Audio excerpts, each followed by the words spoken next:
ఆరోగ్యం ప్రజల చెరువులో ఉండాలని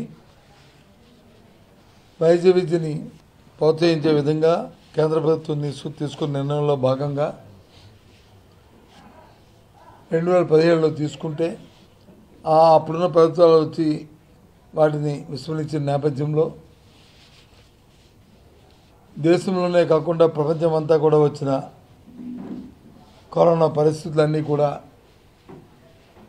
ముఖ్యమంత్రిగా జగన్మోహన్ రెడ్డి గారు వాస్తవ పరిస్థితులను చూసి ఈ నేపథ్యంలో సామాన్యుడికి పేదవాడికి వైద్యం చాలా అవసరం. ప్రతి జిల్లాలోనూ ఒక సూపర్ స్పెషాలిటీ హాస్పిటల్ ఉండాలి. ఉంటే కానీ మెరుగైన వైద్యం అందించడానికి అవకాశం ఉండదు అనే ఒక విధానాన్ని నిర్ణయం చేసి రాష్ట్రంలో ఈ జిల్లాల్లో అయితే ప్రభుత్వ వైద్య కళాశాల లేదో ఆ జిల్లాలన్నింటిలోనూ ప్రభుత్వ వైద్య కళాశాలని 17 కళాశాలని ఆయన శాంక్షన్ చేయడమే కాకుండా ఆయన హయాంలో దానికి కావాల్సిన నిధులు కూడా 2,000 కోట్ల వరకు ఖర్చు చేసి ఇంకొక 6,000 కోట్ల వరకు కూడా ఫైనాన్షియల్ ఇన్స్టిట్యూషన్తో టైప్ చేసిన నేపథ్యం. 5 కళాశాలలు అయితే ఆ వైద్య కళాశాలలో అడ్మిషన్స్ కూడా 2 సంవత్సరాలు పూర్తి చేయడం కూడా జరిగిన విషయాన్ని కూడా రాష్ట్ర ప్రజలందరికీ తెలుసు. తదుపరి ప్రభుత్వం మానవంతో కూటమి ప్రభుత్వం వచ్చిన తర్వాత చంద్రబాబు నాయుడు నాయకత్వంలో వాటన్నీ కూడా ప్రైవేట్ పరం చేయాలని, తద్వారా వ్యక్తిగత లబ్ధి పొందాలని ఒక అవినీతి ఆలోచనతో ఒక దుర్మార్గమైన చర్యను చేపట్టడం జరిగింది. ఇవన్నీ కూడా పీపీపీ మోడల్ అని చెప్పి ప్రైవేట్ పరం చేసి ప్రైవేట్ వాళ్ళ ద్వారా వ్యక్తిగత స్వార్థం కోసం, వ్యక్తిగత లబ్ధి కోసం ఆ కార్యక్రమాన్ని తీసుకున్నారు. దాన్ని ఈ విధానం మంచిది కాదని ప్రజల తాలూకా సంక్షేమాన్ని కోరి మా వైసీపీ పార్టీ జగన్మోహన్ రెడ్డి నాయకత్వంలో దాన్ని వ్యతిరేకించిన విషయాన్ని ఇప్పటికే రాష్ట్ర ప్రజలందరూ కూడా తెలుసు. ముఖ్యంగా రాష్ట్రంలోనే కాదు, దేశంలోనే కాదు, ప్రపంచం యావత్తు కూడా ఎక్కడ కూడా విద్యా వైద్యం అనేది ప్రభుత్వ తాలూకా పర్యవేక్షణలో ఉన్నాయి తప్ప ఎక్కడ కూడా ప్రైవేటు పూర్తిగా కూడా ఎక్కడ కూడా లేవు.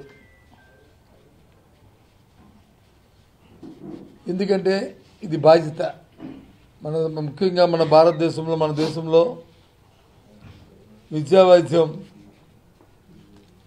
ప్రభుత్వం తాలూకా బాధ్యతగా అవి వారికి అందించే నేపథ్యం మన రాజ్యాంగంలో పొందుపరుచుకుంది. పేదవాడికి ఏదైనా ఇబ్బంది వస్తే ప్రభుత్వ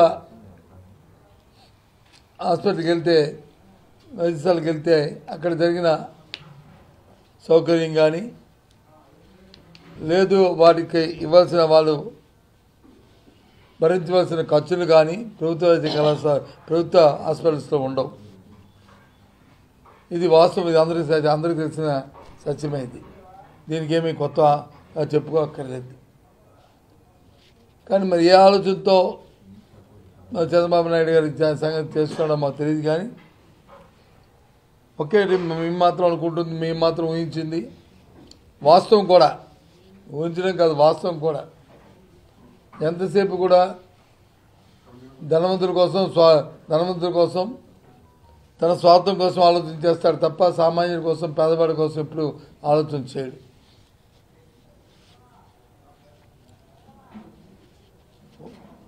ఆ నేపథ్యంలో ఈ కార్యక్రమాన్ని కూడా చేయడంతో మేము దాన్ని వ్యతిరేకించాం. ఇప్పటికే కోటి సంతకాల్లో అంతా పూర్తి చేశాం. గవర్నర్ తాలూకు అపాయింట్మెంట్ కూడా అడిగాం. బహుశా ఇవాళ రేపో గవర్నర్ గారి తేదీని కూడా ఆయన మాకు ఇస్తారు. మొన్నే పార్టీ తరఫున నేను నాతో పాటు పెద్దలు వెళ్ళి గవర్నర్ గారిని కలిసి డేట్ ఇమ్మని అడిగాం. ఆయన వచ్చి పర్యటనలో ఉండడం వల్ల నేను తేదీని ప్రకటిస్తున్నారు. ఈ నెలలో డిసెంబర్లో ఏ డేట్ ఇచ్చినా సరే మీ తాలూకా సమయం చూసుకుని అడిగాం. ఇస్తే ఆ తేదీ నాడు ఇవన్నీ తీసుకెళ్ళి గవర్నర్ గారికి మరి ఆయనకి ఇవ్వడం అనేది జరుగుతున్న విషయాన్ని మీ ద్వారా తెలియజేస్తున్నాం. దానికి సమాయత్తం అవడానికి ఈవేళ ఈ చర్చలో కూడా మా సమన్వయ మీటింగ్లో కూడా వచ్చింది. నియోజకవర్గంలో అయినవన్నీ కూడా జిల్లా స్థాయికి తీసుకొచ్చి జిల్లా నుంచి రాష్ట్ర స్థాయికి తీసుకుపోయి రాష్ట్ర స్థాయిలో జగన్మోహన్ గారితో కలిసి అందరం గవర్నర్ గారికి ఇవి ఇవ్వడం అనేది జరుగుతుంది. అసలు ప్రధానమైన అంశం ఏంటంటే ఈ రాష్ట్రంలో దేశ రాజకీయాల్లో కూడా ఏ ముఖ్యమంత్రి కూడా అతని మీద వచ్చిన ఆరోపణల్ని ఆయన మీద ఉన్న కేసుల్ని ఏ ముఖ్యమంత్రి సోమోటివ్గా వాటినన్నింటినీ కూడా విత్డ్రా చేసుకునే పరిస్థితులు ఎక్కడా లేవు. సాక్షులు బెదిరించి అధికారులను వచ్చి బెదిరించి వాళ్ళతో వచ్చి రాయించి కేసును విత్డ్రా చేసుకుంటున్న పరిస్థితిని చూసాం. ఇవాళ పత్రికలో కూడా చూసాం. చంద్రబాబు నాయుడు పేకమయ్యే వరకు కూడా ఆయన మీద కేసులు ఉన్నాయి. ఆయన నిజాయితీపరుడైతే కోర్టులో న్యాయస్థానంలో వాదించుకున్న కేసులను విత్డ్రా చేసుకోవచ్చు. కానీ ఆయన కాదు. ఇది భారత రాజ్యాంగంలో చాలా తప్పు ఉన్న చిన్న ఏవో ఉన్న అవకాశాలని రూపోల్స్ని చూసుకొని ఇలాంటి కార్యక్రమం రాజకీయాలు చేయడం మరి ఇంక చేస్తే ఇంకేముంది?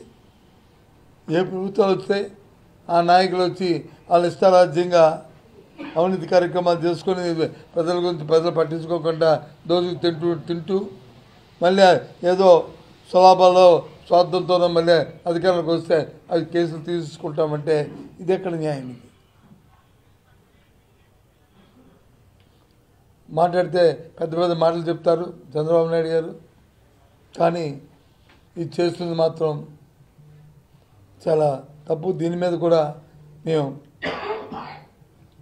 రాష్ట్ర గవర్నర్ గారికి అలాగే కేంద్రంలో ఉన్న అవసరం అనుకుంటే రాష్ట్రపతికి అవసరమైతే ఇంకా న్యాయస్థానంలో కూడా దీని మీద పోరాటం చేస్తామనే విషయాన్ని కూడా తెలియజేస్తున్నాం. ఇది చాలా తప్పు. ఇది ఎక్కడా కూడా వినలే, ఎక్కడ కూడా చూడలే. సాక్షాత్తు ఎవిడెన్స్తో సహా ఉన్నాయి. ఫైల్స్ మీద ఆయన సంతకాలు ఉన్నాయి, ఆయన ఇచ్చిన ఆర్డర్లు ఉన్నాయి, ఉత్తర్వులు ఉన్నాయి, ఆయన కార్యక్రమాలు ఉన్నాయి. చేయాలి కదా. అంతేగాని కోర్టులు మానేసి నాకు అధికారం ఉందా, ఎక్కడో చిన్న లూపోల్ ఉంది కదా, చిన్న టెక్నికల్ ఎర్రర్ ఉంది కదా, సాంకేతికపరమైన కారణాలు ఉన్నాయి కదా, ఆట పెట్టి విత్డ్రా చేసుకోవడం అనేది ఎక్కడ చూడలే.